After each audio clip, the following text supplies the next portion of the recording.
Hey guys, I'm back with another set of videos that really grind my gears. This absolutely is going to be another fake rescue video, but I'm not going to be focusing on just one channel here, rather a set of videos randomly pulled from YouTube. But all of these videos do still involve reptiles.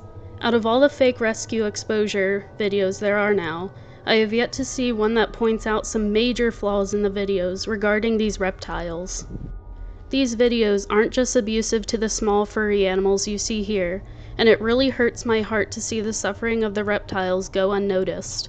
Keep in mind here, I'm going to be putting a lot of attention on snakes in this video, much like the last.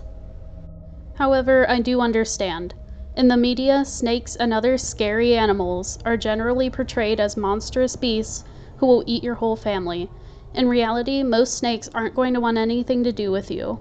They just want to survive. This means eating, sleeping, defending themselves from big scary predators, and potentially mating. These fake rescue stories of snakes wrapping kittens and puppies is very much feeding off of the general public's fear and mistrust of often gentle animals. So with that out of the way, let's look at this first video here by a channel called Dog Lovely.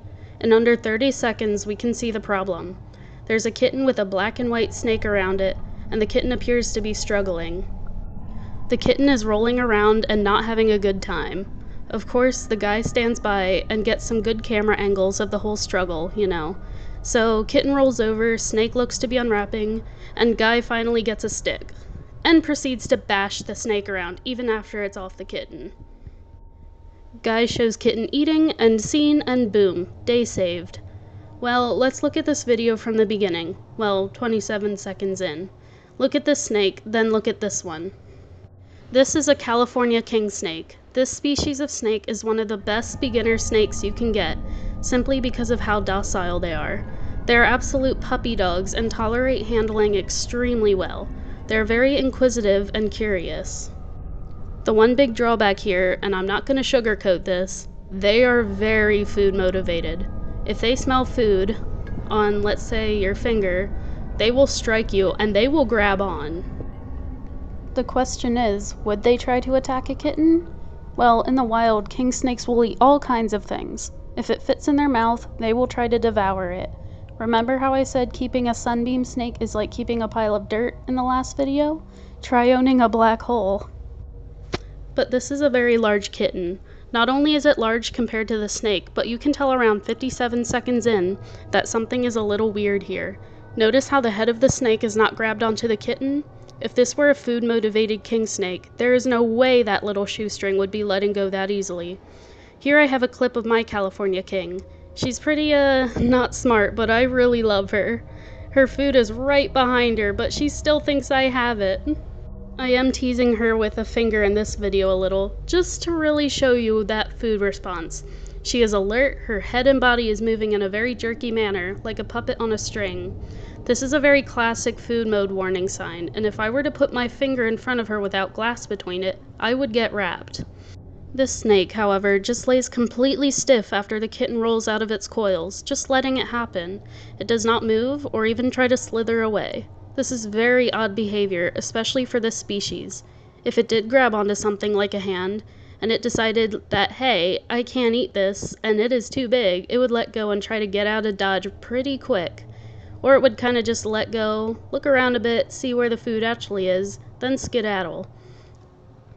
We can only tell that the snake is at least kind of alive by the way it moves while being thrashed about. But this is still really odd. The snake does not even try to run away. It looks completely floppy and not at all lively like it should be. When confronted, California king snakes will run, and they are fast. But if there is no other alternative, they will start to try to defend themselves. Here is a clip of my California king snake in her defensive mode. She actually goes on the defense pretty quick, so don't worry, I didn't throw her around with a stick to get her like this. So see that? This is much different than a feed response. She is lunging about in stiff, quick movements, buzzing her tail, trying to make herself bigger. She occasionally tries to bite here. A very important thing to note here is if I'm bitten by a defensive snake rather than a hungry one, it'll be a very different experience. If she were hungry, the bite would be followed by a wrapping coil. If she were angry and fired up, like here, I would get a quick bite with an immediate withdrawal, commonly called a tag. So that's the main video I wanted to show, hence why it's first. But let's move on to the next video, this time by a channel called Rescue Animals.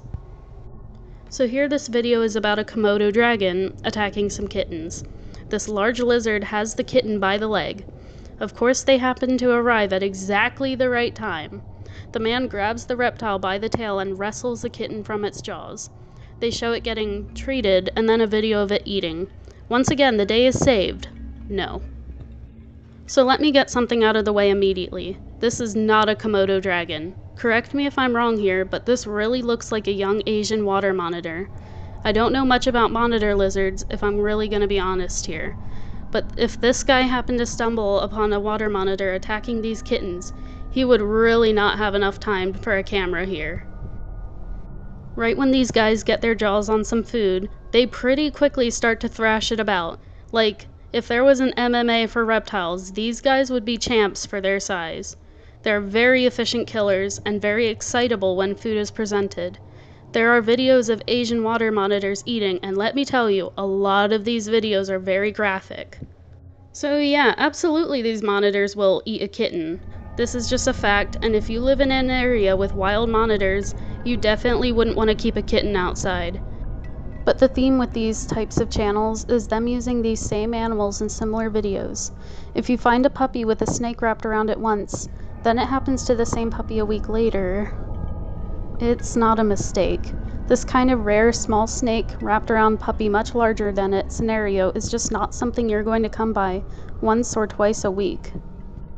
And to the same puppies and kittens over and over again. And what's really upsetting is you can see some of these puppies when they're really young, you know, with their mother. Then you scroll up and see some very familiar looking pups in some very familiar situations. So a very sick theory I have, a really upsetting hunch, is that this channel, and I'm sure many others, are breeding their own animals, using the puppies as actors in their fake rescue stories, then doing who knows what when they get older. Then the cycle continues on and on again, and as long as they have their views, their platform, and their money, this is going to be an evil that continues to hide in plain sight. It's not just channels like Happy Dog. The rabbit hole goes so much deeper than I could have ever imagined, and it really sickens me. I hope that you can share this video and ones like it to people you know, so they might see that rescue story that pops up on their recommended list a little differently.